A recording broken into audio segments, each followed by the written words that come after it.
Welcome back to HQ Spotlight. Sometimes fans can forget that athletes are more than gladiators on the field. They're more than characters performing on a TV screen or even just names on a betting app.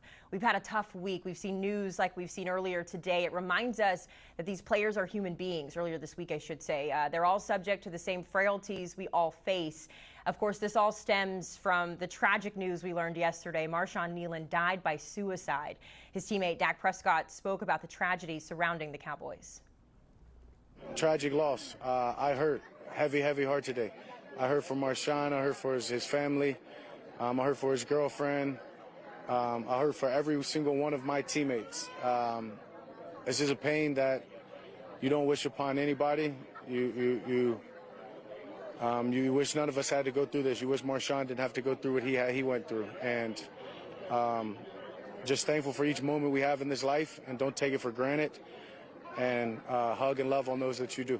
It's okay to feel however you're feeling. And I'll tell you first and foremost, I don't always have the answers. And today's not a day that I felt like I had answers. Triggering day for many reasons, on top of just knowing that this was a had today, and hard to balance my emotions today, and not a day that I have words other than I love you for friends and families and people who may be struggling.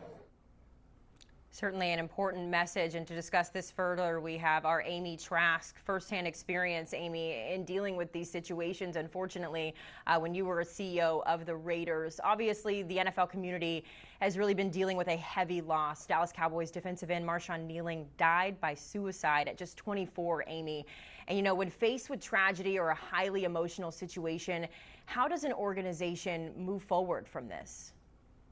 Well, teams, leagues, organizations respond differently, but what I believe to be the most important thing is that the manner in which teams, the league, organizations respond has evolved and improved over the years. I saw that evolution and that improvement during my years in the league. I've seen further evolution and more improvement since I left the league.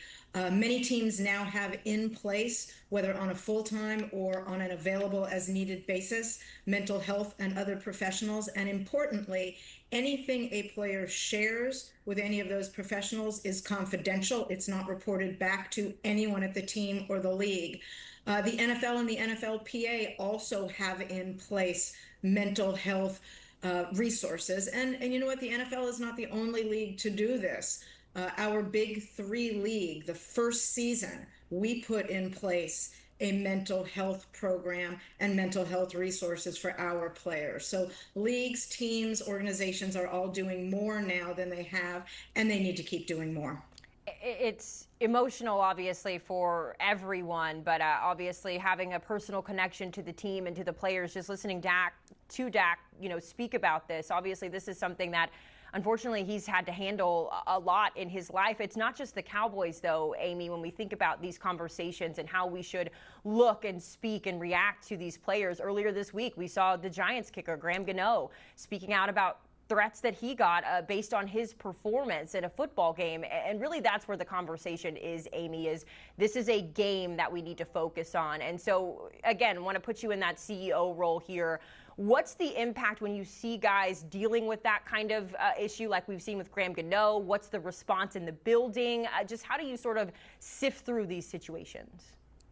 Haley, I sat with players who were in tears after games. I have a distinct, heartbreaking memory of sitting with one of our corners after a game in which he gave up the game-winning touchdown, and he was crying. He cared that much. He was that distraught. These are men who care deeply and are passionate about the game. Now, my career has been football. I spent almost 30 years in the NFL. I'm passionate about the game of football. After we lost games, I didn't speak with anyone with whom I didn't have to speak for days. After we lost the Super Bowl, I cried myself to sleep. I love the game of football. But you stated it perfectly, Haley. It is just that, a game. And if you are someone who does that which Graham Gano shared, many people do, and you tell a player who misses a field goal or throws an interception or fumbles the ball or makes another mistake to kill himself or to be killed, that he should be killed, take a hard look at yourself. Who are you? Is that who you want to be? Is that how you want to treat other people? Yes, I love the game. Yes, I'm passionate about the game, but it is a game. And if you are treating players like that, take a hard look at yourself. Spoken like a professional. Amy, I know this was a hard conversation. It's not our normal Friday conversation, but we so appreciate your time and your insight on this very sensitive and serious matter. Thank you, Haley. More Spotlight after this.